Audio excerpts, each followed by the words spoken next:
Greetings, everyone. A warm welcome to another edition of Marketing the Invisible. My name is Tom Poland, beaming out to you as always from Little, on the white sand next to the big blue ocean, Little Castaways Beach in Queensland, Australia. Joined today by Mark Donnigan. Mark, g'day, sir. Very warm welcome. Where are you hanging out? Phoenix, Arizona, in the desert. I Phoenix, wish I was on Arizona. the beach. Right, where you take your sinuses, right? That's right. Nice and dry. Quite That is warm, true. but nice and Very dry. warm. Unlike you, where you get Yes, the yes. heat and It's humidity. a dry heat, we say. Yeah. I sat on the tarmac at the airport there when it was about 120 degrees. Yeah. It was dry, but it was kind of warm. And for some reason, the plane couldn't take off for about 45 minutes. So we sat there Oh boy. without aircon. Anyway, enough of my travel adventures. For those folks, if you don't know Mark, he designs. Now, this is really interesting. I saw this title of this. I find it fascinating. So get this.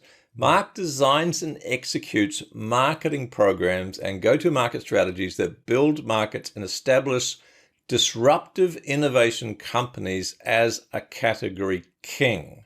Now, this is a whole science in itself, folks, how to effectively eliminate in the minds of your marketplace direct competitors. So he leverages marketing and growth tactics that actually work, because a lot of marketing stuff doesn't work. He produces real business results, measurable business results for early and growth stage technology and disruptive innovation startup companies. I can't wait. To me, this is one of the most exciting subjects I could imagine. Our title, not to put too much pressure on you, Mark, but we're pretty pumped for this. Our title is How to Break Away from Your Competitors Using Category Design.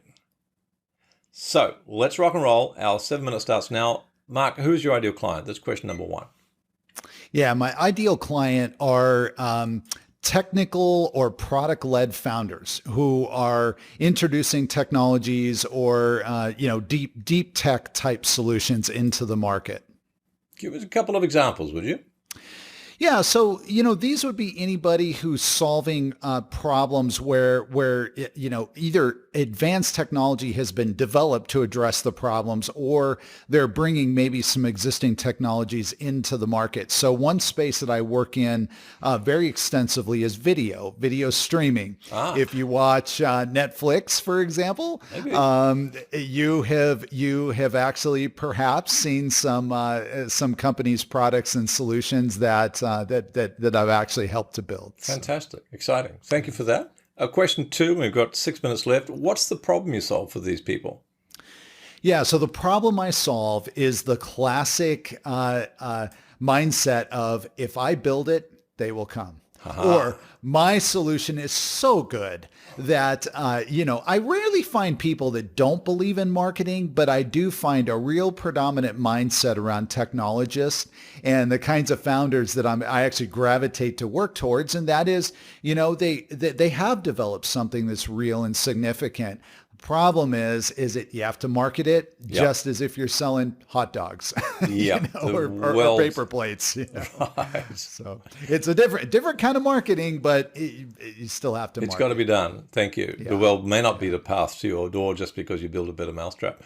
Question number right. three, sir. 5 minutes left. What are some of the typical symptoms that your clients would be experiencing before working with them? Give us a bit of a heads up on what's going on in their business where they might give them some clues that they need to reach out to you. Yeah. So quite commonly, I don't work with companies or rarely work with companies who are pre-market, or say pre-commercialization. Most of the time they've launched, they have product in market, they have customers, and they usually have, to use the word, you might say product market fit. So in other words, there is enough validation that, hey, what we build is real. There's a market for it. People want it. They're willing to pay us, etc. The challenge, though, is that they get to a point, and that point could be $1 million in revenue, it could be $5 million in revenue, it could even be $10 million. The point is, depending on what your perspective is, you might think like 10 million, well, that's a pretty good start, right? The problem is you get to $10 million, you look around and say, now what?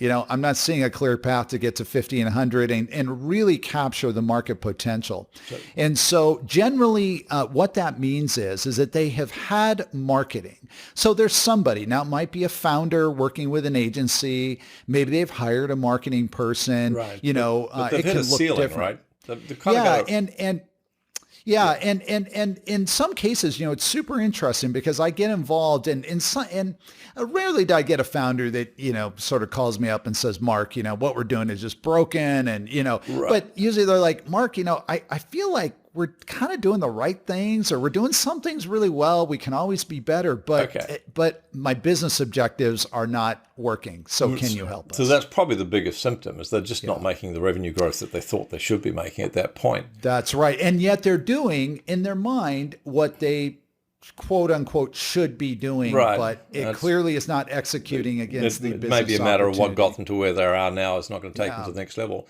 Thank you, sir. We've got 3 minutes left, so we'll keep moving. Question number 4, what are some of the common mistakes they make before they find your solution? Just 2 or 3 so we can keep moving forward.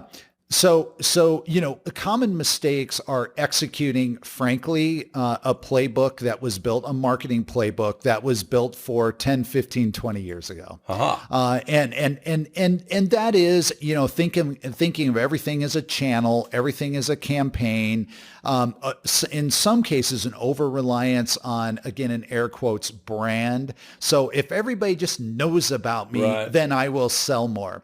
This is where category design is a silver bullet.